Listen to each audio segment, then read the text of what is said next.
नमस्कार दोस्तों, मेरा नाम है राज के वर्मा और आप देख रहे हैं रिपोर्टर जी। दोस्तों, आपने अक्सर दीवारों पर, बिजली के खंभों पर या दूसरी जगह ऐसे बहुत सारे विज्ञापन देखे होंगे जिसमें ऑफर किया जाता है कि आपको बेहद सस्ती दरों पर प्लॉट्स, फार्म हाउस या फ्लॉट्स मिल रहे हैं। ये इतने सस्ते होते हैं कि किसी का भी मन जो है इनकी तरफ भटक जाए और हर आदमी सोचता है कि अगर वो जो दो पैसे कमा रहा है उसे अगर उसके बदले में एक अच्छी प्रॉपर्टी बेहद सस्ते दामों पर मिल जाए तो इससे अच्छा क्या हो सकता है। लेकिन क्या सच में ऐसा होता है? क्या सच में आपको आपकी मेहनत की कमाई के बदले में एक बेहतर प्रॉपर्टी मिलने जा रही होती है, या फिर यह कोई बहुत बड़ा जाल है, एक ऐसा जाल है जिसमें आपको एक लालच दिखाकर फंसाने की कोशिश की जाती है और जब आप एक बार फंस जाते हैं तो उसके बाद आपके पास कोई मौका नहीं होता कि अब उससे बाहर कैसे निकले। और सबसे बड़ी बात यह कि उस स्थिति में बहुत सारे लोगों के साथ यह होता है कि वो अपनी मेहनत की कमाई भी लुटा बैठते हैं और जिस प्रॉपर्टी को खरीद कर वो ये सपना संजोते हैं कि इस प्लॉट पर अपने लिए एक आशियाना, एक घर बनाएंगे या फिर एक फार्म हाउस होगा जहां पर अपने बच्चों के साथ छुट्टी के दौरान जाकर थोड़ा सुकून से रह सकेंगे, या फिर एक फ्लोर ले लेंगे तो जीवन जो है बहुत आराम से बीतेगा। ये सब भी आपके हाथ से निकल जाता है। आज इस वीडियो में आपको बताएंगे इस पूरे खेल के पीछे का वो काला सच जिसके चलते आप अपनी मेहनत की कमाई गंवा सकते हैं। तो ऐसे में जब भी आपको इस तरह के विज्ञापन दिखे कि आपको बेहद सस्ते यानी कि मात्र 5 लाख रुपए में 100 गज, 150 गज आपको प्लॉट मिल सकता है, या फिर 20-25 लाख रुपए लगाकर आप 1000 गज का फार्म हाउस ले सकते हैं, तो इससे सावधान रहिए, बचकर रहिए। पूरा का पूरा खेल क्या है एक एक कर आपको समझाएंगे इस वीडियो में, इसलिए आपसे रिक्वेस्ट है कि इस वीडियो को अंत तक जरूर देखें। अगर वीडियो पसंद आता है तो लाइक और कमेंट्स करना बिल्कुल ना भूलें, क्योंकि सस्ते प्लॉट का लालच क्या है और इसके पीछे का पूरा खेल क्या है। सबसे पहले बात करेंगे कि कोई भी प्रॉपर्टी उसको डेवलप करने का यानी कि उसके डेवलपमेंट का सही तरीका क्या है, क्योंकि अगर उसे सही तरीके से डेवलप किया जाएगा तो और आप उसमें फिर इन्वेस्ट करेंगे यानी कि पैसा लगाएंगे तो आपका पैसा सुरक्षित है। पहले बताते हैं कि डेवलपमेंट का सही तरीका कैसे, और उसके बाद आपको बताएंगे कि ये कॉलोनाइजर्स आपको इस तरह के जाल में फंसाते कैसे हैं, किस तरह से आपके साथ एक बड़ी ठगी वो करते हैं, क्योंकि अपना पैसा वो ऐंठने के बाद खुद तो गायब हो जाते हैं और आपको छोड़ देते हैं सरकारी तंत्र के सामने लट खाने के लिए। तो पहले आप समझिए कि किसी भी प्रॉपर्टी को डेवलप करना यानी कि अगर उसे कमर्शियल या रेजिडेंशियल में डेवलप करना है तो उसका सही तरीका क्या है, पहले एक एक कर आपको मैं समझाऊंगा। सबसे पहले जो लैंड यूज कन्वर्जन है यानी कि LUC या जिसे कहते हैं CLU यानी कि चेंज ऑफ लैंड यूज, यानी कि जो प्रॉपर्टी अभी तक एग्रीकल्चर के लिए इस्तेमाल होती है उसका जो स्वभाव है वो किस तरह से बदल जाए, यानी कि उसे कमर्शियल या रेजिडेंशियल में कैसे बदला जाए, उसके लिए ये नियम बनाया गया है। अगर इस नियम के तहत उसमें वो बदलाव अगर कर लिया जाता है तब उस पर अगर रेजिडेंशियल या कमर्शियल प्रोजेक्ट बनते हैं तो कोई खतरा नहीं है, यानी कि आपने सरकार से उनकी परमिशन ले ली है।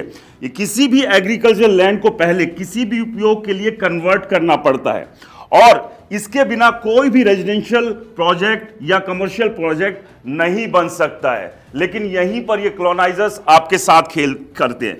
इसके अलावा उस लैंड का मैप यानी कि नक्शा भी अप्रूव्ड होना चाहिए। तो इस बात का भी आप ध्यान रखिए कि किसी भी कॉलोनी के लिए जरूरी होता है कि जो डेवलपमेंट अथॉरिटी है जिस भी इलाके की, जिस भी स्टेट की, वहां से उसका नक्शा पास होना चाहिए। इस नक्शे में सड़कें, green area, parking, drainage system, पानी, बिजली जैसी सुविधाएं छोड़ी गई है नहीं छोड़ी गई है ये भी जांचना बेहद जरूरी होता है, क्योंकि किसी भी एरिया को डेवलप करना है तो ये तमाम तरह की चीजें, बातें जो है वो आपको ध्यान रखनी होगी। इसके अलावा डेवलपमेंट अथॉरिटी की मंजूरी भी यहां पर चाहिए। अलग अलग जगह पर अलग अलग अथॉरिटी है, हर शहर में अलग अलग अथॉरिटी होती है, जैसे दिल्ली में DDA है, हरियाणा में जो कि पहले हुड्डा थी HSBP है, LDA है, और भी बहुत सारी अलग अलग अथॉरिटी है। तो वहां से इसकी मंजूरी होनी चाहिए, तभी जाकर इस पर निर्माण किया जा सकता है। तो ये एक तरीका है किसी भी सही उसको प्रॉपर्टी को डेवलप करने का। अब खेल आता है कि जो कॉलोनाइजर्स है वो आपको इस पूरे के पूरे गेम में फंसाते कैसे हैं, क्योंकि खेल यहीं पर है। जहां से ये कॉलोनाइजर्स आपकी गाढ़ी कमाई को ऐंठते हैं, अपनी पॉकेट में डालते हैं और रफू चक्कर हो जाते हैं। और उसके बाद आपने देखा होगा अलग अलग शहरों में, अलग अलग राज्यों में कि अथॉरिटी का बुलडोजर आता है और आपकी उसकी मेहनत की जो कमाई है, जो आपने उस प्लॉट पर लगाई थी, उसे वो ढा देता है, ध्वस्त कर देता है और आपके सामने सिवाय आंसू बहाने के अलावा और कुछ नहीं बचता। क्योंकि सबसे बड़ी बात क्या है कि इन प्लॉट्स की जो आपको विज्ञापन दिखते हैं कि ये सस्ती दरों पर आपको प्लॉट्स, फार्म हाउस या फ्लोर्स मिल रहे हैं, इनके लिए कोई भी प्लॉटिंग के लिए अप्रूवल नहीं होता। ये जो कॉलोनाइजर्स हैं ये अप्रूवल लिए बिना ही प्लॉट काटते हैं और उसके बाद सरकार योजना बनाती है, या तो इलाका अवैध घोषित हो जाता है और लोगों को अपनी प्रॉपर्टी से हाथ धोना पड़ता है। और ये आप अच्छे से जानते हैं, हर शहर में एक बड़े तादाद में अनऑथराइज्ड जो है वो कॉलोनीज रहती है। और सबसे बड़ा संकट उनके सामने आता है कि सालों साल वहां पर कोई डेवलपमेंट नहीं होता है, क्योंकि सरकार के नियम के तहत किसी भी अनअप्रूव्ड अनऑथराइज्ड कॉलोनी में डेवलपमेंट का काम नहीं हो सकता। और इसके अलावा आप जब शुरुआती दौर में वहां निर्माण करते हैं तो वहां पर तोड़फोड़ भी बड़े स्तर पर होती है और यहीं पर आपके साथ बड़ा धोखा, बड़ा खेल हो जाता है। फर्जी डॉक्यूमेंट्स और वादे जो है ये कॉलोनाइजर्स करते हैं, क्योंकि जब वो पूरी की पूरी लैंड, उसके डेवलपमेंट को लेकर कोई मंजूरी नहीं है, कोई सरकार से परमिशन ली ही नहीं गई है, तो यानी कि आपको जो डॉक्यूमेंट्स दिए गए हैं, जो वादे किए गए हैं, वो तमाम वादे डॉक्यूमेंट्स फर्जी है। और ये लोग झूठे नक्शे दिखाते हैं और आपको बेवकूफ बनाते हैं और बताते हैं कि 5 साल में बिजली, पानी, सड़कें यहां सब आ जाएगा और 15 साल में यहां के गड्ढे भी भर जाएंगे। और यहां तक आपको कहते हैं कि सरकार जब बदलेगी, चुनाव आएगा, तो वोट के लिए इन कॉलोनीज को वो अप्रूव भी कर देंगे। खैर, सरकारें अप्रूव भी करती है इन कॉलोनीज को, लेकिन तब तक बहुत सारे लोगों के साथ जिस तरह की परेशानी होती है, जिस तरह से उनका नुकसान होता है, ये अपने आप में बहुत बड़ी परेशानी लोगों के लिए बनती है। तो ऐसे में इस बात का ध्यान रखना बेहद जरूरी है और ऐसे में इनसे बचना भी आपको जरूर है। सबसे बड़ी बात यह कि अब ये कैसे फंसा रहे हैं, जल्द खरीदो वरना महंगा हो जाएगा। आप देखते हैं कि जब भी कभी आप किसी डीलर के पास जाते हैं या इस तरह के ऑफर देने वाले लोगों के पास जाते हैं, तो आपको एकदम से शीशे में उतार देंगे और ऐसे बताएंगे कि तुरंत खरीद लीजिए। अभी जो रेट है वो 5,000 रुपए स्क्वायर फीट का रेट है या 5,000 रुपए स्क्वायर यार्ड का रेट है। अगर आपने 10 दिन भी देरी कर दी तो ये रेट 7,000 या 10,000 हो जाएगा। और इस तरह का ये डर आपको दिखाकर जल्दी से आपको यहां पर फंसाने की कोशिश करते हैं और ग्राहक को ये कहकर डराया जाता है कि अगर आज बुकिंग नहीं की तो कल दोगुने रेट पर मिलेगा। हकीकत जबकि यह है कि कई बार ऐसी प्रॉपर्टीज कभी भी डिलीवर होती ही नहीं है। वहां पर जो है कुछ ना कुछ सरकारी तंत्र का ऐसा बोर्ड टंग जाता है या कानूनी ऐसी पेचीदगी हो जाती है कि उस जमीन पर आपको कभी भी आपका प्लॉट नहीं मिलता। आते जाते बस मन महसूस कर आप यही देखते रह जाते हैं कि हमने भी यहां एक प्लॉट लिया था, लेकिन उस प्लॉट का क्या हुआ क्या नहीं हुआ कुछ नहीं पता। बैंक लोन की यहां पर कोई सुविधा नहीं होती। आप समझिए, आप प्रॉपर्टी में आप इन्वेस्ट करने जा रहे हैं, अगर आपके पास 20 लाख 25 लाख की आप प्रॉपर्टी ले रहे हैं तो आपको बैंक लोन की भी जरूरत पड़ेगी। लेकिन अब चूंकि ये अनअप्रूव्ड कॉलोनीज है, यहां पर कोई भी डेवलपमेंट का काम करने के लिए परमिशन नहीं है, तो बैंक भी आपको लोन नहीं देगा। अगर कोई भी प्लॉट कैश में खरीदेंगे और शर्त होगी और सतर्क नहीं होंगे तो आप समझिए कि वो आपका कैश डूब जाएगा, क्योंकि कैश को आप क्लेम कर भी नहीं सकते। और चूंकि यहां पर किसी तरह की कोई भी कानूनी वैधता नहीं है, तो ऐसे में बैंक भी आपको लोन नहीं देने वाला है। तो इसीलिए इन तमाम चीजों को ध्यान में रखिए और अपनी मेहनत की पूंजी को बचाइए और इस तरह की जगह से इन्वेस्ट करने से पहले 4 बार समझिए। आप देखिए, अब इस सब के बीच समस्याएं कब आती है। आपने वहां पर इनके भ्रम जाल में फंसकर प्लॉट ले लिया, अपनी मेहनत की कमाई लगा दी। अब बड़ी समस्याएं यहां पर कब आनी शुरू होती है आपके सामने, जो आपको परेशान करती है। अब अगर आपके पास कोई ऐसी प्रॉपर्टी खरीद ली है जो लीगल नहीं है, तो इसके बाद कई तरह की समस्याएं शुरू होती है। पहली, डेवलपमेंट अथॉरिटी का मास्टर प्लान लागू हुआ और आपका घर अवैध निकला, घर गिरा दिया जाएगा।